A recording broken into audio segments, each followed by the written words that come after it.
আল্লাহ রাসূল সাল্লাল্লাহু আলাইহি ওয়াসাল্লাম একটা হাসির হাদিস বলেছেন।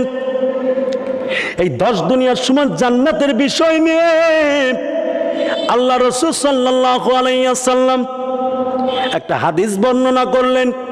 জিব্রাইলের কাছ থেকে জিব্রাইল আল্লাহর রাসূলের কাছে এসে হাদিসটা সুন্দরভাবে বর্ণনা করলেন।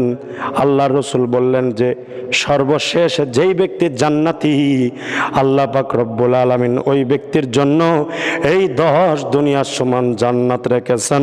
জোরে কন্যা ভাই সুবহানাল্লাহ। এই 10 দুনিয়ার সমান জান্নাত আল্লাহ পাক রব্বুল আলামিন তাকে দান করবে। কয় আল্লাহ পাক রব্বুল আলামিন সর্বশেষে ওই বান্দাকে জাহান্নাম থেকে বের করবে। জাহান্নাম থেকে বের করার পর জাহান্নামের গেটের সামনে তাকে বসায় রাখা হবে। গেটের সামনে বসায় রাখার পর আল্লাহর বান্দার মনের মধ্যে মনে হবে যে মনে হয় জাহান্নামের মধ্যে থেকে আল্লাহ পাক আমাকে জান্নাতের মধ্যে রেখেছেন। জোরে কন্যা ভাই সুবহানাল্লাহ। জাহান্নামের যে এত পাওয়ার, কোন ব্যক্তিকে যদি জাহান্নামের আগুন থেকে উঠায় নিয়ে আসার পরে আমাদের এলাকায় যে সমস্ত ইটভাটা আছে, ইটভাটার আগুনের মধ্যে যদি রেখে দেওয়া হয়, ওই ব্যক্তি বলবে যে ভাই আমি মনে হয় জান্নাতের মধ্যে আছি। কোথায় আছি? আমি মনে হয় জান্নাতের মধ্যে আছি। তারা এটাই মনে মনে ভাববে যে ভাই আমাকে মনে হয় জান্নাতের মধ্যে রাখা হয়েছে। কিন্তু ওটাও আগুন, এটাও আগুন, কিন্তু ওই আগুন আর এই আগুন মধ্যে অনেক পার্থক্য। আল্লাহ রাসূল বলেছেন, কোন রিওয়ায়াতের মধ্যে আসছে যে জাহান্নামের আগুন 70 গুণ পাওয়ার বেশি। আবার কোন কোন রিওয়ায়াত বর্ণনা করা হয়েছে যে জাহান্নামের আগুন 3000 গুণ বেশি পাওয়ার। এত পাওয়ারফুল আগুন। বান্দা যারা নাফরমান তাদের জন্য আল্লাহ পাক এটা বানিয়ে রেখেছেন, জাহান্নামের আগুন কষ্ট করার জন্য, কষ্ট দেওয়ার জন্য। আসলে দেখেন, সেই আগুনে পড়ার পরে আল্লাহর বান্দাকে জাহান্নামের আগুন থেকে যখন জাহান্নামের গেটের সামনে যখন রাখা হয়েছে, ওই ব্যক্তি মনে করতেছে কি যে আল্লাহ পাক মনে হয় আমাকে জান্নাতের মধ্যে রেখেছেন। জোরে কোন সুবহানাল্লাহ। কত বড় কথা। আল্লাহর বান্দা যখন এমন তো অবস্থায় আল্লাহ তাআলার যখন আরো কিছু নিদর্শন দেখতে পাইল, নিদর্শন দেখার পরে আল্লাহর বান্দা এবার চিন্তা ভাবনা করলো তাহলে কি করা যায়। সামনে একটা গাছ দেখতে পায়। গাছটা দেখার পরে আল্লাহর বান্দা বললেন যে আল্লাহ, ওই যে সামনের যে গাছটা দেখতে পাই, ওই গাছের কাছে আমি একটু বিশ্রাম নিতে চাই গো মাবুদ। আল্লাহ পাক রব্বুল আলামিন তার মনের আশাটা পূরণ করলেন। মনের আশাটা পূরণ করার পর তাকে সেই জায়গায় স্থান দেওয়া হলো। সে সেই জায়গায় বসে আরাম করতেছেন। আরাম করার পর কিছু দূর পর আবার সামনে আর একটা সুন্দর নিদর্শন দেখতে পায়। আল্লাহর বান্দাকে এবার ডাক দিয়ে বললেন যে আল্লাহ, আমি সামনের যেই গাছটা দেখতে পাই ওই গাছের নিকটে যাই, ওই গাছের যেই পানিটা আছে পানিটা আমি পান করতে চাই। আল্লাহ পাক রব্বুল আলামিন ডাক দেখায়, ও বান্দা, তোমাকে আমি সামনের গাছের কাজ দিতে পারি, কিন্তু তোমার আর কোনো আবদার করা যাবে না, তোমার আর কোনো ধরনের রিপোর্ট করা যাবে না। এই রকম ভাবে যখন বললেন, বলার সঙ্গে সঙ্গে আল্লাহর বান্দা এবার বললেন, ও আল্লাহ, আমি আর কোনো ধরনের আপনার কাছে আবদার করব না, আমাকে এই সামনের গাছ পর্যন্ত যাওয়ার তৌফিক দান করিয়া দেন। আল্লাহ পাক রব্বুল আলামিন তাকে সামনের গাছ পর্যন্ত যাওয়ার তৌফিক দান করলো। আল্লাহ পাক রব্বুল আলামিন তাকে সামনের গাছ পর্যন্ত যাওয়া দিলেন। যাওয়ার পরে সেই জায়গায় যেই পানি ছিল পানিটা পান করতেছিলেন।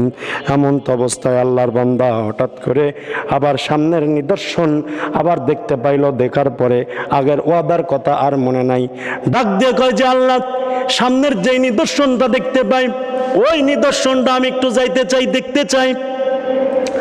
আল্লাহ পাক রব্বুল আলামিন ডাক দেখে, রে বান্দা, আমি তো তোমাকে আগেই বলছি আর কোনো ধরনের আবদার করা যাবে না, আর কোনো ক্রমে আমার কাছে কোনো কিছুই চাওয়া যাবে না। আল্লাহর বান্দা আবার ডাক দিয়ে বললেন যে আল্লাহ, আমি আর কোনো কিছু আপনার কাছে আবদার করব না, আপনার কাছ থেকে আমি আর কোনো কিছুই চাই না গো আল্লাহ, আমাকে দয়া করে সামনে সেই গাছের কাছে একটু নিয়ে যান। রব্বুল আলামিন এইবারের মতো তাকে সেই গাছের কাছে নিয়ে যাওয়া হলো। ধীরে ধীরে ধীরে ধীরে জান্নাতের নিকটবর্তী হয়ে যাচ্ছে। ও মুমিন ভাই, এভাবেই চলতে চলতে চলতে চলতে চলতে চলতে এক পর্যায়ে আল্লাহর বান্দা যখন গাছের কাছেই যখন চলে গেল, গাছের কাছে চলে যাওয়ার পর ওই জায়গায় একটা মধুর একটা নহর ছিল। ওই জায়গায় থেকে মধুগুলো পান করতেছে। মধুগুলো পান করার পর আল্লাহর বান্দা এবার সামনে দেখতে পায় জান্নাতের একটা গেট দেখা যায়। জান্নাতের গেটের মধ্যে আল্লাহর বান্দা যারা জান্নাতি তারা খুব আনন্দ উৎসব করতেছে। এমন তো অবস্থার মধ্যে আল্লাহ পাক রব্বুল আলামিন এইবার ডাক দিয়ে বললেন, যো বান্দা তোমার মনের মধ্যে কি হয়? বান্দা এবার ডাক দিয়ে কয়, আল্লাহ আমার মনের মধ্যে একটা আশঙ্কা, আল্লাহ আমাকে যদি ওই জান্নাতের গেটের কাছে যদি একটু যাওয়ার তৌফিক দান করতেন, আপনি আপনার আরো আমি কিছু নিদর্শন আমি দেখতে পাইতাম। আল্লাহ পাক ডাক দেখায়, বান্দা তুমি তো বারবার ওয়াদা ভঙ্গ করতেছো। এবার ডাক দেখায়, আল্লাহ এইবারের মতো আপনি আমাকে ওই জায়গায় যাওয়ার তৌফিক দান করিয়া দেন, আমি আর কিছুই আপনার কাছ থেকে যাব না। আল্লাহ পাক রব্বুল আলামিন ডাক দেখায়, বান্দা যাও যাও, তুমি সেই জায়গা পর্যন্ত যাও। আল্লাহর রহমতে আল্লাহর বান্দা জান্নাতের গেটের সামনে যখন চলে গেল, লোভ আর সামলাইতে পারলো না। লোভ আর না সামলাইতে পারার পরে এবার সঙ্গে সঙ্গে আল্লাহর বান্দা ডাক দেখায় যে, আল্লাহ সামনে যে জান্নাত দেখা যায়, ওই জান্নাতটা যদি আপনি আমারে দিয়ে দেন তাহলে আমাদের মনের আশাটা পূরণ হয়ে যাইতো। আল্লাহ পাক রব্বুল আলামিন ডাক দেখায়, ও বান্দা তোমার মনের আশা দেখতেছে ধীরে ধীরে বাড়তেই আছে, তুমি তো বড় লোভের মধ্যে পড়ে যাচ্ছ। এবার ডাক দেখায়, আল্লাহ আমি তো চাইতেছি আপনার কাছে, আমি অন্য কারো কাছ থেকে চাই না। আল্লাহ যদি আপনি আমাকে দিয়ে দেন তাহলে বড় ভালো হইতো। আল্লাহ পাক রব্বুল আলামিন ডাক দেখায়, বান্দা তা যদি হয় তাহলে আমার বরত্বের কসম, আমার ইজ্জতের কসম, বান্দা আমি আল্লাহ পাক রব্বুল আলামিন তোমাকে এই দুনিয়ার মতো 10 দুনিয়ার সমান জান্নাত যদি আমি আল্লাহ তাআলা উপহার যদি তোমাকে দিই, তুমি কি খুশি হবে? আল্লাহর বান্দা এবার আশ্চর্য হয়ে যাচ্ছেন, ডাক দেখায়, আল্লাহ এইটা কেমন করে সম্ভব? আপনি আমাকে এই দুনিয়ার 10 দুনিয়ার সমান জান্নাত আপনি কি আমাকে দিবেন? আল্লাহ আপনি কি আমার সঙ্গে কি মস্করা করতেছেন? আল্লাহ পাক রব্বুল আলামিন ডাক দেখা, বান্দা না না, আমি আল্লাহ তাআলা তোমার সঙ্গে মস্করা করি না, আমি আল্লাহ তাআলা তোমার সঙ্গে কোনো ঠাট্টা বিদ্রুপ করি না। এবার ডাক দেখায়, আল্লাহ তাহলে আপনি আমাকে কেন দান করবেন? আল্লাহ পাক রব্বুল আলামিনের হাবিব এটাই বলেছেন, যদি কোনো ব্যক্তি যদি এক জাররা পর্যন্ত ঈমান নিয়ে দুনিয়ার বুক থেকে যদি ট্রান্সফার হইয়া আখিরাতের জগতে যদি যাইতে পারে, আল্লাহ তাআলা তাকে দুনিয়ার 10 দুনিয়ার সমান জান্নাত তাকে দান করবেন। জোরে কন্যা ভাই সুবহানাল্লাহ। আসসালামু আলাইকুম ওয়া রাহমাতুল্লাহি ওয়া বারাকাতুহু। আলহামদুলিল্লাহ আলহামদুলিল্লাহি ওয়া কাফা ওয়াস সালামুন আলা ইবাদিহিল্লাযীনা ইসতাফা। আম্মা বা'দু ফাউযু বিল্লাহি মিনাশ শাইতানির রাজীম। বিসমিল্লাহির রাহমানির রহিম। ইন্নাল্লাযীনা আমানু ওয়া আমিলুস সালিহাতি কানাত লাহুম জান্নাতুল ফিরদাউসি নুজুলা। ওয়া ক্বালা তাআলা ওয়া মান ইয়া'মাল মিনাস সালিহাতি মিন যাকারিন আও উনসা وهو مؤمن فأولئك يدخلون الجنة ولا يظلمون. صدق الله مولانا العظيم وصدق رسوله النبي الكريم ونحن على ذلك من الشاهدين والشاكرين والحمد لله رب العالمين.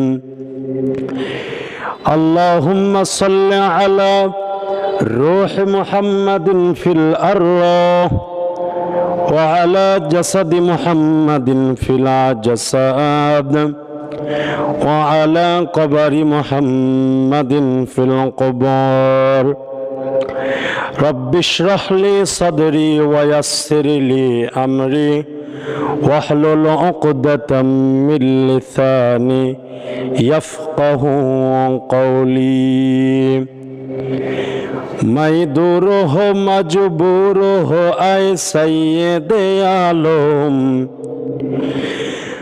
मैं दूर हो मजबूर हो ऐ सैयद आलम दीदार दिखा देने आवाज सुना दो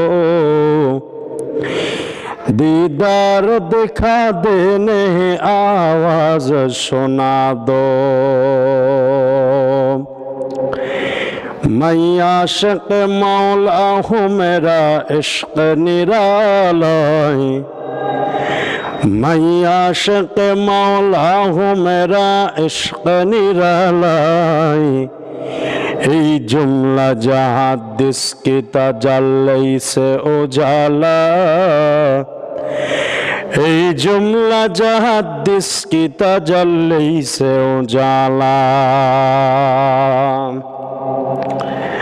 আলহামদুলিল্লাহ আল্লাহ তাআলার দরবারে লাখো কোটি শুকরিয়া যে মহান রব্বুল আলামিন আমাদের সকলকে জান্নাতের বাগানের মধ্যে আসার বসার এবং ধৈর্য সহকারে কোরআন সুন্নাহ মোতাবেক দু চারটা আলোচনা করা দুই চারটা কথা বলা শোনার তৌফিক আল্লাহ সুবহানাহু ওয়া তাআলা আমাদের সকলকে দান করেছেন। এই জন্য সকলেই মহব্বতে উচ্চ আওয়াজে দিল খুলে শুকরিয়া আদায় করি, সকলে বলি আলহামদুলিল্লাহ।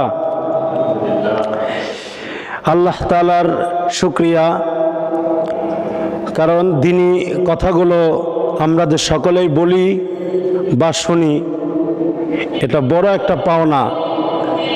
আল্লাহ রাসূল সাল্লাল্লাহু আলাইহি ওয়াসাল্লাম হাদিস শরীফের মধ্যে বলেছেন, মিশকাত শরীফের এক হাদিস, আল্লাহর রাসূল বলেছেন কোনো ব্যক্তি যদি দ্বীনি মজলিসে বসে যদি একটা ঘন্টা কোরআন এবং হাদিস, ইসলামের বিষয়, আল্লাহর বরত্ব, নবীর বিষয়, জান্নাত জাহান্নামের বিষয় নিয়ে কেউ যদি আলোচনা যদি করে 500 রাকাত নফল নামাজ পড়লে যে সওয়াব হবে আল্লাহ পাক বান্দার আমল নামায় সেই সমতুল্য সওয়াব দান করবেন। জোরে কোন সুবহানাল্লাহ। আসলে আমরা যতই চেষ্টা করি দিন থেকে বের হয়ে যাওয়ার, কিন্তু চেষ্টা করে কোনো লাভ হবে না। আমরা যেদিকেই যাব দিনের দিকে আমাদের ফিরতে হবে। যদি আমরা জান্নাত চাই, জাহান্নাম থেকে যদি বাঁচতে চাই, তাহলে অবশ্যই আমাদের সকলকে ভালো কাজ করতে হবে, মন্দ কাজগুলো ছাড়তে হবে। আজকে আমরা সকলেই মন্দ কাজের মধ্যে বেশি বেশি যাই, ভালো কাজ করতে মোটেও আমরা পছন্দ না এবং অভ্যস্ত না।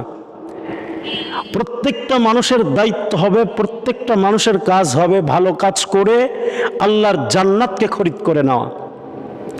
অথচ আমরা ভালো কাজ করতে একদম পছন্দ করি না। মনে করি যে এই দুনিয়াটা তো একেবারে খেলার জায়গা, রং তামাশার জায়গা, দুনিয়াতে খাও দাও ফুর্তি করো আমোদ করো, বেলা শেষে সব কিছু শেষ হয়ে যাবে। আসলে আল্লাহ পাক রব্বুল আলামিন এজন্য আমাদেরকে সৃষ্টি করেন নাই। আল্লাহ পাক আমাদেরকে সৃষ্টি করেছেন শুধুমাত্র তার ইবাদত বন্দেগী করার জন্য, এবং তার ইবাদত বন্দেগী করার পরে আল্লাহ পাক রব্বুল আলামিন আমাদেরকে যে হাদিয়া স্বরূপ যেই বস্তু যেই জিনিস আমাদেরকে দান করবেন সেই জিনিসের নাম হলো জান্নাত। জোরে কোন সুবহানাল্লাহ। সুতরাং আমাদের জান্নাত খরিদ করে নিতে হবে, এমনি এমনি জান্নাত পাওয়া যাবে না। দুনিয়ার বুকে দেখা যায় কাজ করে বিভিন্ন লোক, কাজকর্ম করার জন্য দিন মজুর নিয়ে আসতে যায়। মনে করেন একটা উদাহরণ, একটা লোক 10 জন দিন মজুর নিয়ে আসলো তার বাড়িতে কাজকর্ম করার জন্য। তার কাজকর্ম করার লাইন দেখায় দিল, এটা আমার জমিন, এখানে অনেক আগাছা হয়েছে, এই আগাছাগুলো পয় পরিষ্কার করবা। পয় পরিষ্কার করার পরে পয় পরিষ্কার হয়ে যাবে এবং আমি তোমাদেরকে যেই টাকা দিয়ে নির্ধারণ করে তোমাদেরকে নিয়ে আসছি এই টাকাগুলো তোমাদেরকে দিয়ে দেওয়া হবে। ওই ব্যক্তি যদি তার কাজকর্ম যদি করে, কাজকর্ম করার পরে টাকা, এই রকম কথাবার্তা বলল আর বলল যদি না আসতে পারি অমুক বাজারে আমি থাকবো, ওই বাজারে গিয়ে তোমরা আমার কাছ থেকে সমস্ত টাকাগুলো নিয়ে আসবে। আল্লাহর বান্দা কাজকর্ম সব কিছু করলেন, করার পরে এইবার তার জমিতে এসে দেখে যে না, তার জমির কাজ তো মোটেও করে নাই, করছে কার কাজ? তার আপন ছোট ভাইয়ের কাজ করছে। আপনারা বলেন তো কখনো ওই লোক কি বেতন দিবে? তাকে কি টাকা দিবে? কখনোই টাকা দিবে না। কেন টাকা দিবে না? কারণ যার কাজের জন্য নিয়ে আসছে তার কাজ না করে তার ছোট ভাই কেন, তার বাপের কাজ করলেও ব্যক্তি নারাজ হবে, বলবে যে আমার কাজের জন্য তোমাকে আমি নিয়ে এসেছি, তুমি আমার কাজ না করে তুমি আরেকজনের কাজ কেন করলে? বরং আরো জরিপনা কি, 2 বেলা যে ভাত খাইছো ওই ভাতের দাম দিয়ে এরপরে যাও, টাকা তো দিবেই না, এটাই বলবে।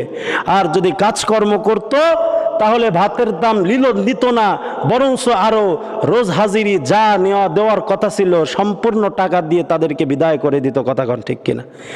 এই দুনিয়াটা হলো একটা পরীক্ষার হল। আল্লাহ পাক রব্বুল আলামিন আমাদেরকে দুনিয়ার বুকে পাঠাইছেন তার ইবাদত বন্দেগী করার জন্য। দল কিন্তু দুইটা, একটা হলো হিজবুল্লাহ আর একটা হলো হিজবুশ শয়তান। একটা দল হলো আল্লাহর আর একটা দল হলো শয়তানের। আল্লাহ পাক রব্বুল আলামিন দুনিয়ার বুকে বান্দাদেরকে সৃষ্টি করেছেন আল্লাহর ইবাদত বন্দেগী করার জন্য। কারণ আল্লাহ তাআলা বললেন ওয়ামা খালাকাতুল জিন্না ওয়াল ইনসা ইল্লা লিয়াবুদুন।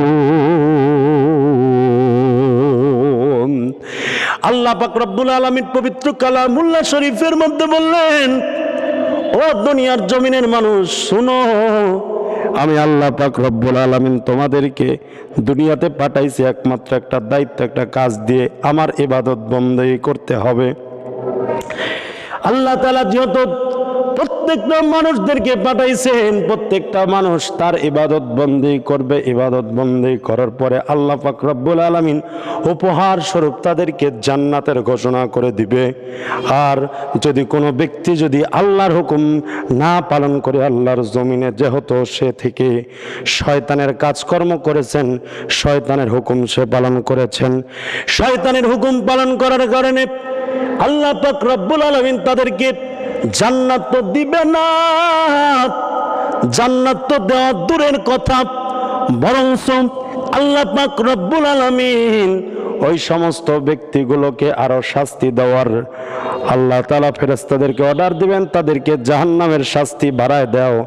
আর শুধু তাই নয়, আমি আল্লাহ পাক রব্বুল আলামিন তাদেরকে রিজিক দিয়েছি, আলো দিয়েছি, বাতাস দিয়েছি, আমার নাজ নিয়ামত সবকিছু ভোগ করেছে, কিন্তু সে আমার ইবাদত বন্দেগী কোনো কিছু করে নাই।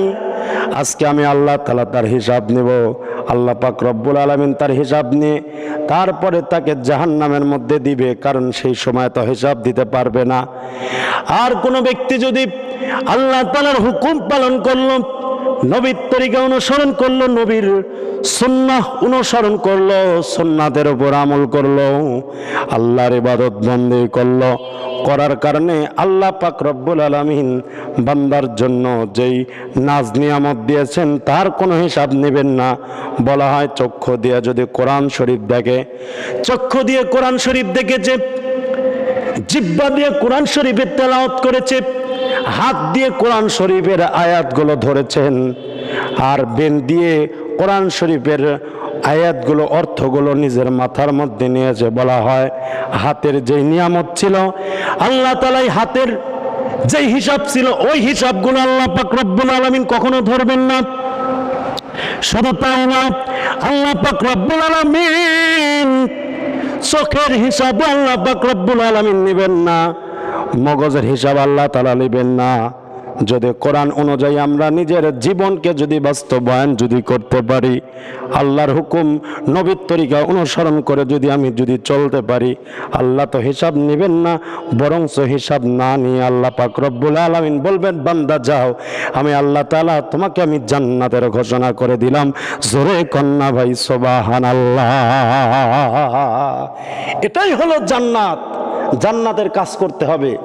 জান্নাতের কাজ যদি আপনি যদি না করি, জান্নাতের কাজ না করলে আমি কখনো জান্নাত পাবো না, এটাই বাস্তব কথা। জান্নাত পেতে হলে জান্নাতের কাজ করতে হবে। প্রত্যেকটা ব্যক্তিকে যদি বলা হয়, ভাই আপনি কি কোথায় যাবেন, সবাই বলে হ্যাঁ আমরা জান্নাতে যাব। ভাই জান্নাতে যাওয়া লাগবে? হ্যাঁ অবশ্যই যাওয়া লাগবে। আপনি কি যেতে চান? হ্যাঁ আমি অবশ্যই জান্নাতে যেতে চাই। তো ভাই আপনি তো জান্নাতে যেতে চান, কিন্তু জান্নাতের কি কাজ করেন? এই সময় ভাই আসলে তো জান্নাতের কাজ করা হয় না। জান্নাত পেতে চায় ঠিক, কিন্তু জান্নাতের কাজ করতে তারা রাজি না। জান্নাতের কাজ করলে জান্নাত পাওয়া যাবে, জান্নাতের কাজ না করলে কখনো জান্নাত পাওয়া যাবে না। আমাদের সমাজের মধ্যে মসজিদের ইমামেরা ইমামতি করে, একটা নির্ধারিত সময় থাকে যে 1 বছর 2 বছর 5 বছর, যদি 2টা বছর যদি ইমামতি করে, 2টা বছর ইমামতি করার পরে প্রতি মাসে মাসে হুজুরের বেতনটা দিয়ে দেওয়া হয়। কিন্তু বেতন দেওয়ার পর 2 বছর যখন শেষ হয়ে গেল, 3 বছরের মাথায় যখন আসবে, অমন্ত অবস্থায় বলবে যে ভাই আমি তো আর চাকরি করব না, আপনারা আল্লাহর রাস্তায় একটা হুজুর দেখে নেন। সেই সময় মসজিদ কমিটির লোকেরা সকলেই মিলে আরেকটা হুজুর দেখে নেবে, দেখে নতুন একটা হুজুর নিয়োগ দিবে। আপনারা বলেন তো, যে হুজুর চাকরি ছেড়ে দিল ওই হুজুর কি আর বেতন দিবে? কথা কয় না। বেতন কি দিবে? বেতন কিন্তু আর দিবে না।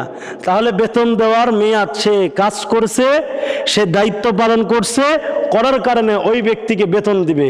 দায়িত্ব পালন করে নাই, ওই ব্যক্তিকে আর কোনো বেতন দেওয়ার কোনো প্রশ্নই ওঠে না। ঠিক তেমনি ভাবে আমরা দুনিয়াতে যদি বসে যদি আল্লাহর হুকুম নবীর তরিকা অনুসারে নিজের জীবন যদি আমরা চালাই, তাহলেই আল্লাহ পাক রব্বুল আলামিন আমাদেরকে হাদিয়া স্বরূপ জান্নাত আল্লাহ পাক দান করবেন। আর যদি আমরা আল্লাহর হুকুম নবীর তরিকা অনুসারে নিজের জীবন যদি না চালাই, জান্নাত তো পাবই না, বরঞ্চ আল্লাহ পাকের যেই নিয়ামতগুলো ভোগ করেছি ওই সমস্ত নিয়ামতের হিসাব দিতে হবে। কথা কোন ঠিক কিনা? নিয়ামতটা কি আল্লাহ তাআলা বললেন, লা ইন শাকারতুম লা আযীদান্নাকুম ওয়া লা ইন কাফারতুম ওয়ালা ইন কাফারতুম ইন্না আযাবি লাশাদীদ। আল্লাহ পাক রব্বুল আলামিন বললেন, যেই ব্যক্তি আমার নিয়ামত পেয়েছ, নিয়ামতের শুকরিয়া আদায় করো, আমি আল্লাহ পাক রব্বুল আলামিন তোমার নিয়ামতকে বাড়ায় দিব। আর যে ব্যক্তি আমার নিয়ামত পাওয়ার পরে নিয়ামতের শুকরিয়া আদায় করলো না, আমি আল্লাহ তাআলা তার কাছ থেকে আমার নিয়ামতকে ছিনায়নি। ইন্না আযাবি লাশাদীদ, 100% আমার আযাব কিন্তু বড় কঠিন। আযাব বড় কঠিন। আল্লাহ পাক হুঙ্কার দিয়ে বলতেছে যে আমার আযাব কিন্তু বড় কঠিন। আযাবের ভয় করো মুসলমান। আযাবের ভয় যদি আমরা না করি, তাহলে কখনো কোনো বিষয়ে আমরা আমলে কখনো মজা পাবো না। ভয় রাখতে হবে আল্লাহ তাআলার প্রতি। তাকওয়া একটা মেডিসিন। তাকওয়াটা মানে ভয়। এই ভয়টা রাখতে হবে আল্লাহর উপরে। সব কিছু ভয়ে কাজ করতে হবে। আমরা দেশের বিভিন্ন সময় দেখা যায় অমুক সরকারের ভয়ে অমুক কাজ করতেছি।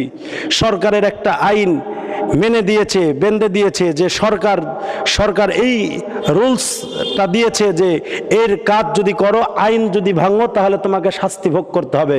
দেখা যায় অনেক শিল্পপতি, ধনী ধনী ব্যক্তি, তারাও আইন ভঙ্গ করে না, কারণ তারাও জানে যে আমি যদি আইন যদি ভঙ্গ করি, তাহলে আইনে আমাকে অবশ্যই শাস্তি দিতে হবে, সরকারের আদালতে আমাকে দাঁড়াইতে হবে। তো ভাই ঠিক তেমনিভাবে আমরা যদি আল্লাহর আইন যদি ভঙ্গ যদি করি, আল্লাহর হুকুম অনুসরণ যদি আমরা না করি, তাহলে অবশ্যই আমরা যত বড় ধনী থাক, যত বড় টাকাওয়ালা হোক, কোনো ব্যক্তি রেহাই পাবে না, তাকে শাস্তি ভোগ করতেই হবে। কথা কোন ঠিক কিনা? যাই হোক, আজকে আপনাদের সামনে আমি সাবজেক্ট নিয়েছি জান্নাতের বিষয়। রব্বুল আলামিন পবিত্র কালামুল্লাহ শরীফের মধ্যে বললেন জান্নাত হলো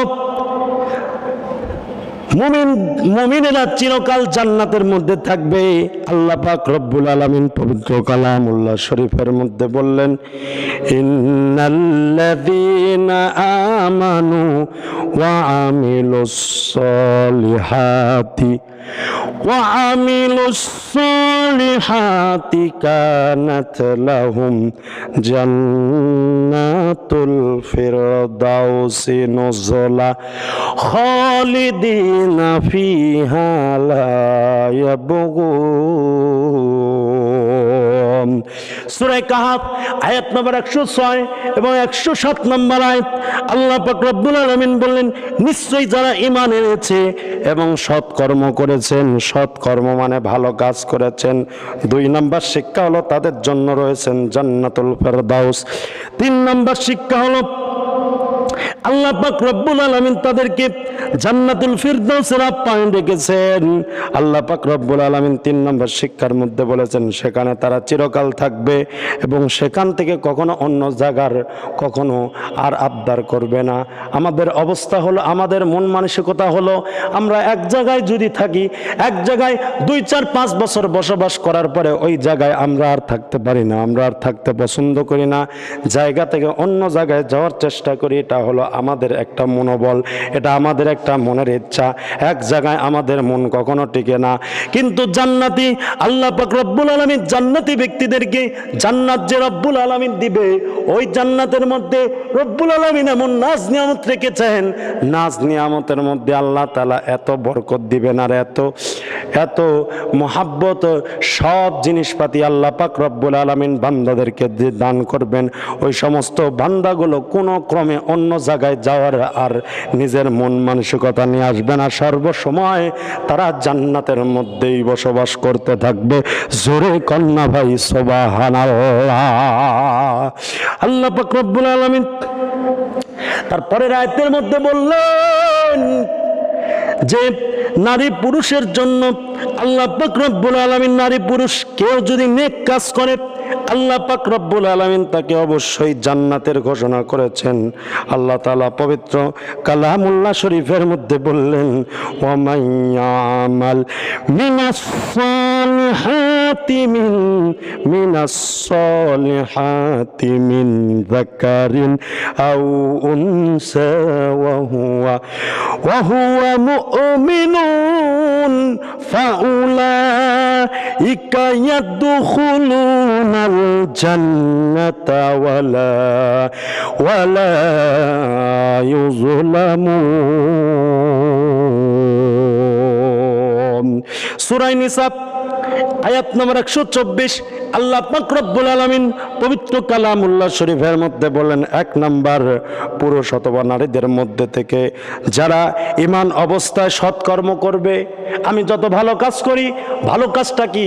ভালো কাজটা শুধু নামাজ নয়, ভালো কাজটা শুধু যাকাত নয়, ভালো কাজটা শুধু হজ নয়, ভালো কাজটা শুধুমাত্র রমজান মাসের রোজা নয়, ভালো কাজ বিভিন্ন ধরনের নেক কাজ, নেক আমল হতে পারে।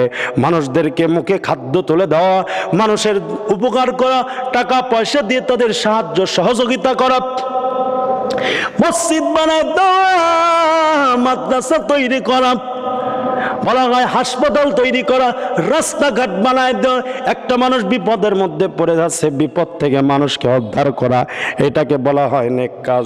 যদি নেক কাজটা যদি ঈমানের হালতে যদি করতে পারে অবশ্যই আল্লাহ পাক রব্বুল আলামিন তাকে ফায়দা দিবে। আল্লাহ তাআলা সেটাই বললেন যে যেই নারী এবং পুরুষ দুটার জন্যই আল্লাহ তাআলা বলেছেন মুযাক্কার মুআন্নাস। আল্লাহ তাআলা নারী পুরুষকে এইভাবে ইন্টিগ্রেট করে বললেন কোন নারী পুরুষ যদি ঈমানের অবস্থায় যদি সৎকর্ম করে আর আল্লাহ তাআলা অবশ্যই তাকে জান্নাতে প্রবেশ করাইবেন। আল্লাহ তাআলা বললেন তাদের প্রতি কোনো পরিমাণ জুলুম করা হবে না, আল্লাহ তাআলা কখনো তাদের প্রতি কোনো ক্রমেই জুলুম করবেন না। জুলুম কি? আল্লাহ পাক রব্বুল আলামিন তাদেরকে জান্নাত এত দেওয়ার কথা, অল্প দিবে এমন কোনো কথা না, বরং আল্লাহ পাক রব্বুল আলামিন জান্নাতি ব্যক্তিদেরকে পর্যাপ্ত পর্যন্ত জান্নাত দিয়ে তাদেরকে তাদের মনের মধ্যে মধ্যে সুখময় জীবন দান করে দিবেন। জোরে কন্যা ভাই সুবহানাল্লাহ। আল্লাহর রাসূল সাল্লাল্লাহু আলাইহি ওয়াসাল্লাম একটা হাদিস বললেন, বুখারী শরীফের একটা হাদিস। আল্লাহর রাসূল সাল্লাল্লাহু আলাইহি ওয়াসাল্লাম বললেন, কোন ব্যক্তি যদি এই দুনিয়া থেকে এক যারা পর্যন্ত ঈমান নিয়ে কেউ যদি কবরের জগতে যদি যাইতে পারে, আল্লাহ পাক রব্বুল আলামিন বান্দার জন্য একটা নয় দুইটা নয়, এই দুনিয়ার সমান জান্নাত বান্দার আমলনামায় দিয়ে দেওয়া হবে। জোরে কন্যা ভাই সুবহানাল্লাহ। 10 দুনিয়ার সমান জান্নাত।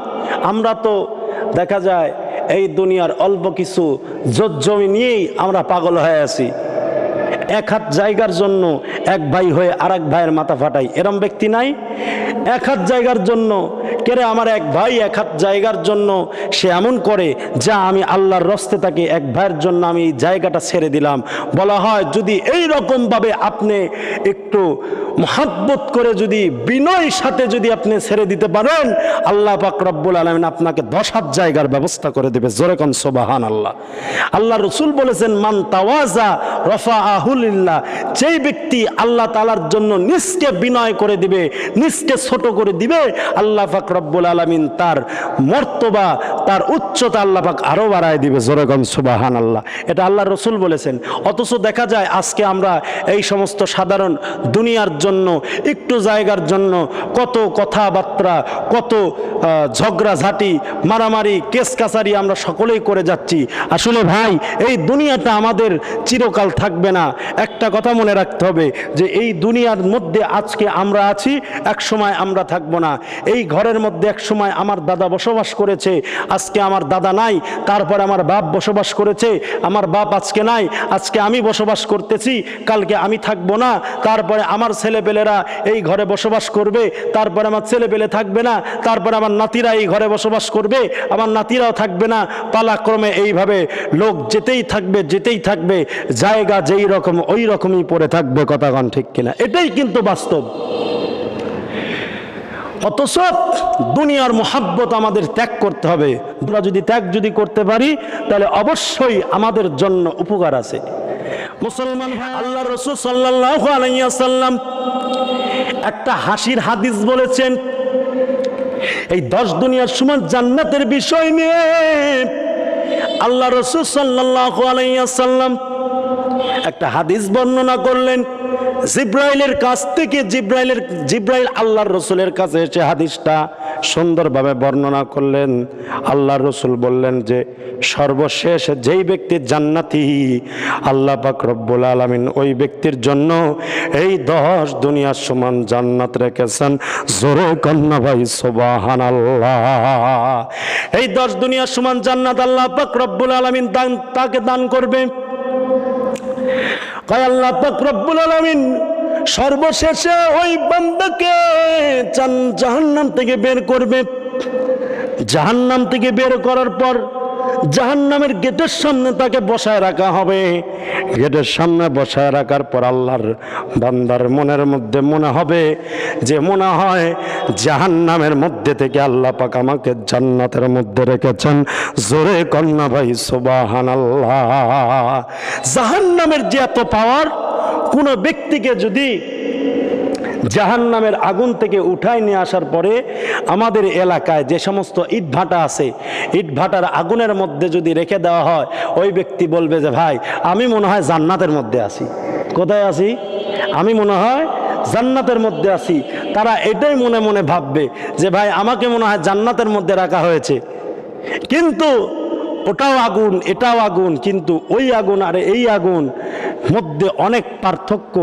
আল্লাহ রাসূল বলেছেন, কোন রিওয়ায়াতের মধ্যে আসছে যে জাহান্নামের আগুন 70 গুণ পাওয়ার বেশি। আবার কোন কোন রিওয়ায়াত বর্ণনা করা হয়েছে যে জাহান্নামের আগুন 3000 গুণ বেশি পাওয়ার। এত পাওয়ারফুল আগুন বান্দা যারা নাফরমান তাদের জন্য আল্লাহ পাক এটা বানিয়ে রেখেছেন জাহান্নামের আগুন কষ্ট করার জন্য, কষ্ট দেওয়ার জন্য। আসলে দেখেন সেই আগুনে পড়ার পরে আল্লাহর বান্দাকে জাহান্নামের আগুন থেকে যখন জাহান্নামের গেটের সামনে যখন রাখা হয়েছে, ওই ব্যক্তি মনে করতেছে কি যে আল্লাহ পাক মনে হয় আমাকে জান্নাতের মধ্যে রেখেছেন। জোরে কোন সুবহানাল্লাহ, কত বড় কথা। আল্লাহর বান্দা যখন এমন তো অবস্থায় আল্লাহ তাআলার যখন আরো কিছু নিদর্শন দেখতে পাইল, নিদর্শন দেখার পরে আল্লাহর বান্দা এবার চিন্তা ভাবনা করলো তাহলে কি করা যায়। সামনে একটা গাছ দেখতে পায়, গাছটা দেখার পরে আল্লাহর বান্দা বললেন যে আল্লাহ, ওই যে সামনের যে গাছটা দেখতে পাই, ওই গাছের কাছে আমি একটু বিশ্রাম নিতে চাই গো মাবুদ। আল্লাহ পাক রব্বুল আলামিন তার মনের আশাটা পূরণ করলেন। মনের আশাটা পূরণ করার পর তাকে সেই জায়গায় স্থান দেওয়া হলো। সে সেই জায়গায় বসে আরাম করতেছেন। আরাম করার পর কিছু দূর পর আবার সামনে আর একটা সুন্দর নিদর্শন দেখতে পায়। আল্লাহর বান্দাকে এবার ডাক দিয়ে বললেন যে আল্লাহ, আমি সামনের যেই গাছটা দেখতে পাই, ওই গাছের নিকটে যাই, ওই গাছের যেই পানিটা আছে পানিটা আমি পান করতে চাই। আল্লাহ পাক রব্বুল আলামিন ডাক দেখায়, ও বান্দা, তোমাকে আমি সামনের গাছের কাজ দিতে পারি, কিন্তু তোমার আর কোনো আবদার করা যাবে না, তোমার আর কোনো ধরনের রিপোর্ট করা যাবে না। এই রকম ভাবে যখন বললেন, বলার সঙ্গে সঙ্গে আল্লাহর বান্দা এবার বললেন, ও আল্লাহ, আমি আর কোনো ধরনের আপনার কাছে আবদার করব না, আমাকে এই সামনের গাছ পর্যন্ত যাওয়ার তৌফিক দান করিয়া দেন। আল্লাহ পাক রব্বুল আলামিন তাকে সামনের গাছ পর্যন্ত যাওয়ার তৌফিক দান করলো। আল্লাহ পাক রব্বুল আলামিন তাকে সামনের গাছ পর্যন্ত যাওয়া দিলেন। যাওয়ার পরে সেই জায়গায় যেই পানি ছিল, পানিটা পান করতেছিলেন। এমন তো অবস্থায় আল্লাহর বান্দা হঠাৎ করে আবার সামনের নিদর্শন আবার দেখতে পাইল। দেখার পরে আগের ওয়াদার কথা আর মনে নাই। ডাক দিয়ে কয় যে আল্লাহ, সামনের যেই নিদর্শনটা দেখতে পাই, ওই নিদর্শনটা আমি একটু যাইতে চাই, দেখতে চাই। আল্লাহ পাক রব্বুল আলামিন ডাক দেখে, রে বান্দা, আমি তো তোমাকে আগেই বলছি আর কোনো ধরনের আবদার করা যাবে না, আর কোনো ক্রমে আমার কাছে কোনো কিছুই চাওয়া যাবে না। আল্লাহর বান্দা আবার ডাক দিয়ে বললেন যে আল্লাহ, আমি আর কোনো কিছু আপনার কাছে আবদার করব না, আপনার কাছ থেকে আমি আর কোনো কিছুই চাই না গো আল্লাহ, আমাকে দয়া করে সামনে সেই গাছের কাছে একটু নিয়ে যান। রব্বুল আলামিন এইবারের মতো তাকে সেই গাছের কাছে নিয়ে যাওয়া হলো। ধীরে ধীরে ধীরে ধীরে জান্নাতের নিকটবর্তী হয়ে যাচ্ছে। ও মুমিন ভাই, এভাবেই চলতে চলতে চলতে চলতে চলতে চলতে এক পর্যায়ে আল্লাহর বান্দা যখন গাছের কাছেই যখন চলে গেল, গাছের কাছে চলে যাওয়ার পরে ওই জায়গায় একটা মধুর একটা নহর ছিল। ওই জায়গায় থেকে মধুগুলো পান করতেছে। মধুগুলো পান করার পর আল্লাহর বান্দা এবার সামনে দেখতে পায় জান্নাতের একটা গেট দেখা যায়। জান্নাতের গেটের মধ্যে আল্লাহর বান্দা যারা জান্নাতি তারা খুব আনন্দ উৎসব করতেছে। এমন তো অবস্থার মধ্যে আল্লাহ পাক রব্বুল আলামিন এইবার ডাক দিয়ে বললেন, যা বান্দা, তোমার মনের মধ্যে কি হয়? বান্দা এবার ডাক দিয়ে কয়, আল্লাহ, আমার মনের মধ্যে একটা আশঙ্কা, আল্লাহ, আমাকে যদি ওই জান্নাতের গেটের কাছে যদি একটু যাওয়ার তৌফিক দান করতেন, আপনি আপনার আরো আমি কিছু নিদর্শন আমি দেখতে পাইতাম। আল্লাহ পাক ডাক দেখায়, বান্দা, তুমি তো বারবার ওয়াদা ভঙ্গ করতেছো। এবার ডাক দেখায়, আল্লাহ, এইবারের মতো আপনি আমাকে ওই জায়গায় যাওয়ার তৌফিক দান করিয়া দেন, আমি আর কিছুই আপনার কাছ থেকে যাব না। আল্লাহ পাক রব্বুল আলামিন ডাক দেখায়, বান্দা, যাও যাও, তুমি সেই জায়গা পর্যন্ত যাও। আল্লাহর রহমতে আল্লাহর বান্দা জান্নাতের গেটের সামনে যখন চলে গেল, লোভ আর সামলাইতে পারলো না। লোভ আর না সামলাইতে পারার পরে এবার সঙ্গে সঙ্গে আল্লাহর বান্দা ডাক দেখায় যে আল্লাহ, সামনে যে জান্নাত দেখা যায়, ওই জান্নাতটা যদি আপনি আমারে দিয়া দেন তাহলে আমাদের মনের আশাটা পূরণ হয়ে যাইত। আল্লাহ পাক রব্বুল আলামিন ডাক দেখায়, ও বান্দা, তোমার মনের আশা দেখতেছে ধীরে ধীরে বাড়তেই আছে, তুমি তো বড় লোভের মধ্যে পড়ে যাচ্ছ। এবার ডাক দেখায়, আল্লাহ আমি তো চাইতেছি আপনার কাছে, আমি অন্য কারোর কাছ থেকে চাই না। আল্লাহ যদি আপনি আমাকে দিয়ে দেন তাহলে বড় ভালো হইতো। আল্লাহ পাক রব্বুল আলামিন ডাক দেখায়, বান্দা তা যদি হয় তাহলে আমার বরত্বের কসম, আমার ইজ্জতের কসম, বান্দা আমি আল্লাহ পাক রব্বুল আলামিন তোমাকে এই দুনিয়ার মতো 10 দুনিয়ার সমান জান্নাত যদি আমি আল্লাহ তাআলা উপহার যদি তোমাকে দিই, তুমি কি খুশি হবে? আল্লাহর বান্দা এবার আশ্চর্য হয়ে যাচ্ছেন, ডাক দেখায়, আল্লাহ এইটা কেমন করে সম্ভব? আপনি আমাকে এই দুনিয়ার 10 দুনিয়ার সমান জান্নাত আপনি কি আমাকে দিবেন? আল্লাহ আপনি কি আমার সঙ্গে কি মস্করা করতেছেন? আল্লাহ পাক রব্বুল আলামিন ডাক দেখা, বান্দা না না, আমি আল্লাহ তাআলা তোমার সঙ্গে মস্করা করি না, আমি আল্লাহ তাআলা তোমার সঙ্গে কোনো ঠাট্টা বিদ্রুপ করি না। এবার ডাক দেখায়, আল্লাহ তাহলে আপনি আমাকে কেন দান করবেন? আল্লাহ পাক রব্বুল আলামিনের হাবিব এটাই বলেছেন, যদি কোনো ব্যক্তি যদি 1 জাররা পর্যন্ত ঈমান নিয়ে দুনিয়ার বুক থেকে যদি ট্রান্সফার হইয়া আখিরাতের জগতে যদি যাইতে পারে, আল্লাহ তাআলা তাকে দুনিয়ার 10 দুনিয়ার সমান জান্নাত তাকে দান করবেন। জোরে কন্যা ভাই সুবহানাল্লাহ। বড় মারাত্মক কথা। আল্লাহ পাক রব্বুল আলামিনের কাছে আল্লাহর বান্দা যখন আবদার করলো, আবদার করার পর আল্লাহ পাক রব্বুল আলামিন একটু হাসি দিলেন। বিশ্বনবী মুহাম্মদুর রাসূলুল্লাহ সাল্লাল্লাহু আলাইহি ওয়াসাল্লাম নিজেও হাসলেন, সাহাবায়ে কেরামেরা হাসলেন, আর ডাক দিয়ে বললেন, এখানে স্বয়ং আল্লাহ তাআলা হেসেছেন বান্দার বারবার আবদার দেখে। সুতরাং আমরা যদি দুনিয়ার মানুষের কাছ থেকে চাই, দুনিয়ার মানুষের কাছ থেকে চাইলে মানুষ বেজার হয়, নারাজ হয়, মানুষ কষ্ট পায়। কিন্তু কোন ব্যক্তি যদি আল্লাহ তাআলার কাছ থেকে চায়, আল্লাহ পাক কখনো নারাজ হয় না, আল্লাহ পাক কখনো বিরক্ত বোধ করে না। কারণ মানুষের কাছ থেকে কিছু চাবেন, মানুষ নারাজ হবে, মানুষের কাছ থেকে কিছু চাইবেন না, মানুষ খুশি হবে। আল্লাহ তাআলার কাছ থেকে আপনি কিছু চাবেন, আল্লাহ পাক রব্বুল আলামিন খুশি হয়। আল্লাহ তাআলার কাছ থেকে আপনি কিছু চাবেন না, আল্লাহ তাআলা নারাজ হয়। এটাই কিন্তু আল্লাহর বান্দার মধ্যে পার্থক্য। বাপ হোক মা হোক, একটা জিনিস যদি 5 বার যদি চান, ওই বাপ নারাজ হবে। একটা জিনিস যদি আপনি মায়ের কাছ থেকে চান, মায়ের কাছ থেকে 5 বার চাইলে মা নারাজ হবে। কিন্তু কোন বান্দা যদি আমার আল্লাহ তাআলার কাছ থেকে একটা জিনিস যদি 1 বার নয়, 2 বার নয়, 100 বার, 1000 বার, 1 লক্ষ বার যদি চায়, আমার আল্লাহ তাআলা কখনো নারাজ হয় না। আমার আল্লাহ তাআলা তার প্রতি খুশি হইয়া যায়। আল্লাহ তাআলা দুনিয়াতে তাকে সেই জিনিসটা নজির হিসাবে দেয়া দেয়। জোরে কন্যা ভাই সুবহানাল্লাহ। এটাই কিন্তু বাস্তব কথা। জান্নাতে যেহেতু আল্লাহ পাক রব্বুল আলামিন জান্নাত দিবে, অনেক ব্যক্তি কয় যে 10 দুনিয়ার সমান জান্নাত যেহেতু আল্লাহ পাক রব্বুল আলামিন দিবে, এত বড় জান্নাত আল্লাহ কই রাখছে? কই রাখছে আল্লাহ পাক এত বড় জান্নাত? তাহলে বলতে হবে যে এত বড় জান্নাত আল্লাহ তাআলা কই রাখছে? তোর বাপের টাঙ্কির মধ্যে রাখছে এত বড় জান্নাত। বলতো তোর বাপের টাঙ্কির মধ্যে আছে, পানির টাঙ্কি আছে না, টাঙ্কির মধ্যে রাখছে আল্লাহ তাআলা এত বড় জান্নাত। নাস্তিকেরা এইরকম কথা বলে মানুষের সামনে বিভ্রান্তি সৃষ্টি করে, কারণ তারা মনে করে যে এই রকম ভাবে মানুষদেরকে যদি বিভ্রান্তি যদি করা যায়, মানুষের ঈমান যদি নষ্ট করা যায়, আমরা তো বড় সাকসেসফুল। জোরে কর নাউজুবিল্লাহ। তারা সর্বসময় চেষ্টা চালায় যায়। এই চেষ্টার থেকে নিজের বাঁচতে হবে, ধোকার থেকে বাঁচতে হবে।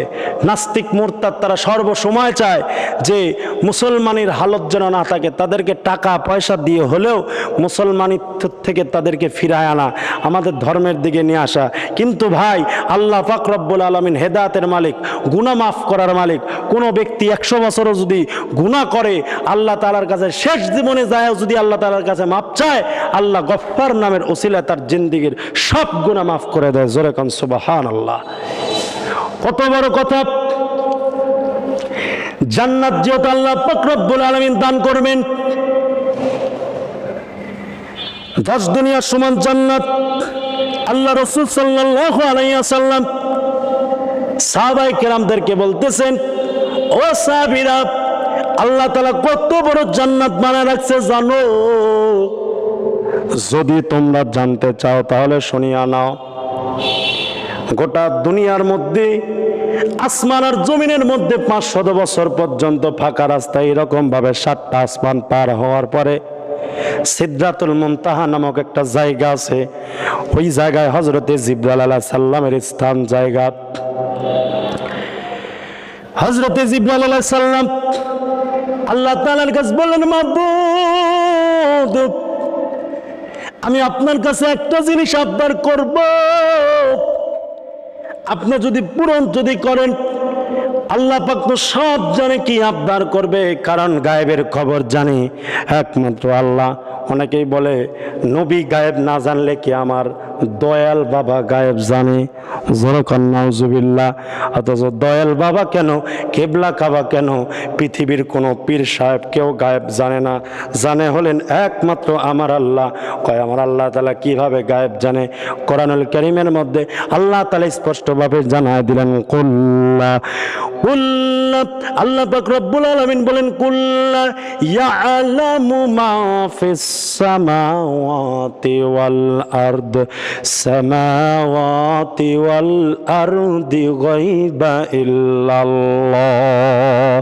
আল্লাহ তাআলা বললেন, আসমান আর জমিনের নিচে কেউ গায়েব জানে না, জানে একমাত্র আল্লাহ তাআলাই গায়েব জানেন। দুনিয়ার কোনো মানুষ কিন্তু গায়েব জানে না। মুসলমান ভাইয়েরা আমার, শুধু তাই নয়, বক্তব্য কিন্তু শেষের দিকে আসেন, বিষয়টা বলি। আল্লাহ তাআলা বলেন, আলিমুল গায়বি ওয়াশ শাহাদাতি হুয়াশ শাহাদাতি হুয়ার রহমানুর রহিম। আল্লাহ তাআলা বললেন, দুনিয়ার কেউ গায়েব জানে না, জানে একমাত্র আমার আল্লাহ। এরা মুমিন, আল্লাহ পাক রব্বুল আলামিন যেহেতু গায়েব জানে, গায়েবের খবর যেহেতু আল্লাহ তাআলার কাছে আছে, দুনিয়ার কোনো মানুষের কাছে খবরটা নাই। আল্লাহ পাক রব্বুল আলামিন বুঝতে পারছেন জিবরাইল আমার কাছে কি আবদার করতে চায় বা কি বলতে চায়। আল্লাহ পাক রব্বুল আলামিন ডাক দেয়, ও জিবরিল, বলো কি আবদার করতে চাও? হযরতে জিবরাইল আলাইহিস সালাম এবার ডাক দেখায়, আল্লাহ আমি আবদারটা আপনার কাছে করতে চাই। সে আবদারটা হলো, আপনি আপনার বান্দাদের জন্য কত বড় জান্নাতটা বানায় রাখছেন, এই জান্নাতটা আমি দেখতে চাই। আল্লাহ তাআলা বললেন, ঠিক আছে, আমি মঞ্জুর করলাম। হযরতে জিবরাইল আলাইহিস সালামের পাওয়ার কেমন ছিল? বলা হয় সেই সিদরাতুল মুনতাহা থেকে অত রাস্তা, এই জমিন থেকে আসমান পর্যন্ত সিদরাতুল মুনতাহা থেকে 1-2 টুক রাস্তা নয়, 5-7টা, 35 70-100 বছরের রাস্তা। এতটুক রাস্তার উপরে থাকে হযরতে জিবরাইল। তার যতগুলো পাখা ছিল মাত্র একটা পাখা ব্যবহার করত, ওই পাখা দিয়ে আল্লাহ রসুলের কাছে চলে আসতো, বেশি পাখা ব্যবহার করা লাগতো না। হযরতে জিবরাইল আলাইহিস সালামকে আল্লাহ পাক রব্বুল আলামিন অর্ডার দিলেন, যাও তোমার যত পাখা আছে সমস্ত পাখাগুলো দিয়ে জান্নাতগুলো ঘুরে দেখো। 1 দিন 2 দিন নয়, 1 বছর, প্রায় 1 মাস 2 মাস 3 মাস এরমভাবে চলতে চলতে 12টা মাস চললো। 12টা মাস চলার পরে তারপরে জান্নাত থেকে শেষ করতে পারলো না। আল্লাহ পাক রব্বুল আলামিন ডাক দেখায়, বান্দা, আমি আল্লাহ পাক রব্বুল আলামিন আমার বান্দাদের জন্য এত বড় জান্নাত রেখেছি। জোরে কন্যা ভাই সুবহানাল্লাহ।